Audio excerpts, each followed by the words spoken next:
ఒక medical shop లో ఒక ఆయన కనపడ్డాడు నాకు. ఏదో వ్యాధి పేరు చెప్పి మందు అడిగాడు. అతను టాబ్లెట్ ఇచ్చాడు. ఆయన ఆ టాబ్లెట్ చూసి అన్నాడు, ఇది 15 రోజులు వాడానండి, తగ్గలేదన్నాడు. మెడికల్ షాప్ అతను అన్నాడు, ఎవరు రాశారని అడిగాడు. ఎవరు రాయలేదు, పక్క మెడికల్ షాప్ లో అతన్ని కూడా అడిగితే ఇచ్చాడన్నాడు. అతను అన్నాడు, డాక్టర్కి చూపించుకోకపోయారా అన్నాడు. అంటే అతను నవ్వేసి, ఇంకేదైనా ఉంటే ఇద్దరు కాస్త చీప్ గా ఉన్నది అన్నాడు. అంటే అతను నవ్వేసి ఏదో టాబ్లెట్ ఇచ్చాడు, ఓ వారం వేసుకుని డాక్టర్ దగ్గరికి వెళ్ళాను నేను. అతను నాకు బాగా సన్నిహితుడు.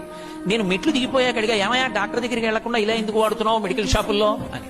అతను అన్నాడు నాతో, డాక్టర్ గారి దగ్గరికి వెళితే 200 ఫీజు, బోల్డ్ అన్ని టెస్టులు, కోటేశ్వరారు కొడుకు తెల్లవారితే ఎంసెట్ రాశాడు, వాడికి ఇంజనీరింగ్ ఫీజు కట్టాలి, పుస్తకాలు కొనాలి, ఇన్ని చేయించుకుంటే ఎక్కడి నుంచి వస్తుందండి, అదే తగ్గిపోతుంది, పర్వాలేదు లేదు, అందుకే టాబ్లెట్ మెడికల్ షాప్ లో అడిగానన్నాడు. నాకు ఎంత బాధేసిందో. తల్లిదండ్రులు వైద్యం చేయించుకోవడం మానేసి టాబ్లెట్లు వేసుకుని మెడికల్ షాప్ లో బ్రతుకుతున్న వాళ్ళు ఉన్నారు. చీర మంచిది కొనుక్కోవడం మానేసి మీకోసం డబ్బులు దాస్తున్న వాళ్ళు ఉన్నారు. తాము బంగారం చేయించుకోవడం మానేసి మీ పెళ్లికి రేపు నగల కోసం దాస్తున్న వాళ్ళు ఉన్నారు.